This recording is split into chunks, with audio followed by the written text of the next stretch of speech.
ঢাকা বিশ্ববিদ্যালয়ের ক্যাম্পাসের হলের বারান্দায় যারা ঘোরাফেরা করে, তারা যে জ্ঞান অর্জন করে, বাইরের কোন শিক্ষা প্রতিষ্ঠানের শিক্ষার্থীরা 5 বছর পড়াশোনা করে সেই জ্ঞান অর্জন করে না।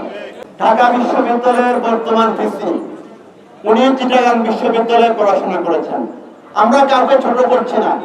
এই যে আপনারা উপস্থিত আছেন, আপনারা ঢাকা বিশ্ববিদ্যালয়ের একটি প্রচলিত কথা আছে যে ঢাকা বিশ্ববিদ্যালয়ের ক্যাম্পাসের হলের বারান্দায় যারা ঘোরাফেরা করে, ঢাকা বিশ্ববিদ্যালয়ে যারা ঘোরাফেরা করে, তারা যে জ্ঞান অর্জন করে, বাইরের কোন শিক্ষা প্রতিষ্ঠানের শিক্ষার্থীরা 5 বছর পড়াশোনা করে সেই জ্ঞান অর্জন করে না।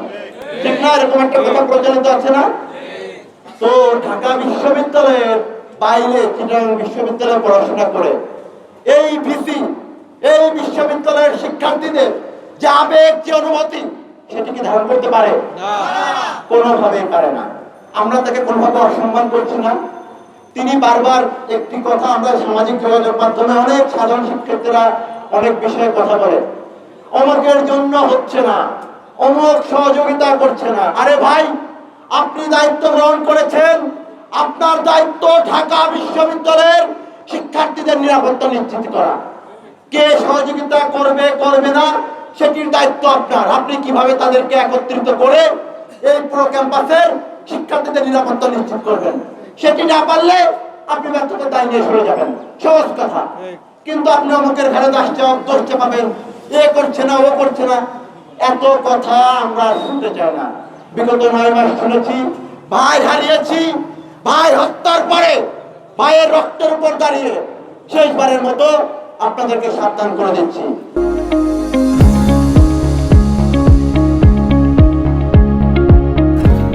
আর আমাদের ভিসি মহোদয়, ঢাকা বিশ্ববিদ্যালয়ের পরিবর্তিত পরিস্থিতিতে আপনি দায়িত্ব গ্রহণ করেছেন। আপনি যেহেতু ঢাকা বিশ্ববিদ্যালয়ের শিক্ষার্থীদের আবেগ অনুভূতি সম্পর্কে আপনার কোনো ধারণা নাই, আপনি পারছেন না, এই ব্যর্থতা আপনি স্বীকার করেন।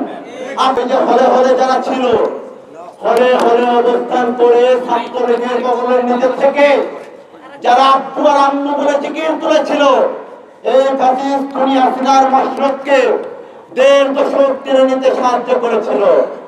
আপনারা তাদের কথায় প্রভাবিত হবেন, তাদের পরামর্শ নিয়ে ঢাকা বিশ্ববিদ্যালয় পরিচালনা করবেন, তাহলে কিন্তু আপনারা ভুল ভেবেছেন।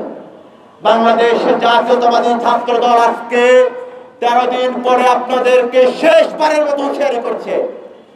এখানকার প্রত্যেকটি নেতাকর্মী কিন্তু গাজী। আমাদের 1.5 শতাধিক ভাই শুধু জুলাই আগস্ট আন্দোলনে শহীদ হয়েছে। সেই শহীদের সামনে থেকে এই সকল নেতাকর্মীরা গাজী হয়ে আজকে তার ভাই হত্যার প্রতিবাদে এই ভিসি কার্যালয়ের সামনে অবস্থান নিয়েছে। সুতরাং এই গাজীরা জানে কিভাবে তার ভাই হত্যার প্রতিশোধ নিতে হবে। আমরা প্রতিশোধ দিতে চাচ্ছি না। আমরা আইনের শাসন প্রতিষ্ঠার লক্ষ্যে যে আন্দোলন সংগ্রাম করেছিলাম, আমরা সেই আইনের শাসন দেখতে চাচ্ছি, আমরা সেই ন্যায় বিচার দেখতে চাচ্ছি। আপনারা এখনো ন্যায় বিচার নিশ্চিত করতে পারেননি, ঢাকা বিশ্ববিদ্যালয়ের শিক্ষার্থীদের নিরাপত্তা নিশ্চিত করতে পারেননি। সেই দায়িত্ব পালনে পুরোপুরি রকমের ব্যর্থ হয়েছেন। বাংলাদেশ জাতীয়তাবাদী ছাত্র দল নয়, ঢাকা বিশ্ববিদ্যালয়ের সাধারণ শিক্ষার্থীরা এই প্রশাসনকে, আপনারা কি আর সময় দিতে চান? এই প্রশাসনকে আর কেউ দেখতে চায় না। কেন দেখতে চায় না?